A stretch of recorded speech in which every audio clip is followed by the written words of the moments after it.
Hey, good morning. So tomorrow we've got a strength workout focusing on posterior chain and abs. Remember, those two work together really well, but we're going to be working with the bar and deadlifting for the first time in this cycle, so it's exciting. So we're going to start with our warm-up. We're going to do one length of walkouts. That's where we walk out with our hands, keep the core nice and tight, then toe back in over 25 feet. This is really going to help with shoulder stability and core stability, getting your body to work them together. And then 10 banded good mornings. This is where we're practicing the hinge movement, sending the bum back, feeling the weight go into the heels, and then squeezing the glutes to come up high. And then 10 alternating dead bugs.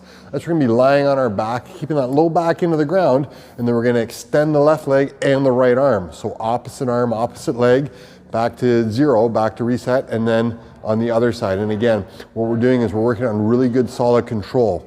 Remember, the core and the glutes, they work together. And with deadlifts, we got the weight in our hands, and so our core needs to transmit the force produced by our glutes up through our body to make it to the bar, to pull the bar off the ground.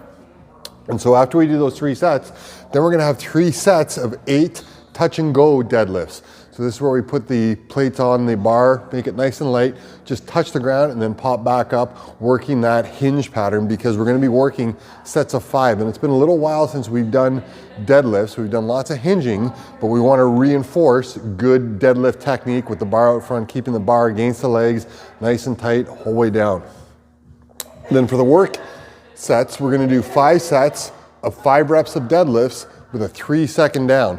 So what we want is we want 2 seconds to the knee, then 1 second to the ground, nice and controlled. Each rep is gonna be coming from the ground, so a dead stop all the way down. And then we're gonna pair that with 8 to 12 reps of TRX pikes.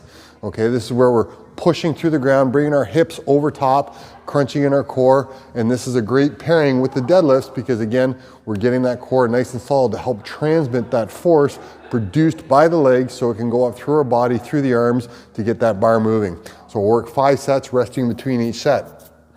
And then the workout's gonna finish with 5 sets on 4 minutes. So we've got 15 Russian kettlebell swings, reinforcing that nice explosive hip hinge pattern with 10 V snaps. Now we're creating an explosive core pattern. Remember, we can do either the 2 legs or single leg, but what we're looking for mostly is stretched all the way out and then explosive contraction to come back up. 8 D-ball cleans. Again, this is the hip hinge, of snapping the D-ball up with the hip hinge, catching it, squatting down, standing up tall, a little bit of leg work here, and then 8 no jump burpees as fast as possible. So now typically we use burpees as a recovery movement, and what we don't want to see is just slamming to the ground and jumping back up. We want to see you practice your technique of the squat down, the kick out with a high bum, protecting the low back to the ground, push back up. But what we want to see is try and pick up the pace just a little bit. Okay, this whole thing should probably take about 2, maybe 2.5 minutes, giving you about 1.5 minute rest in between rounds.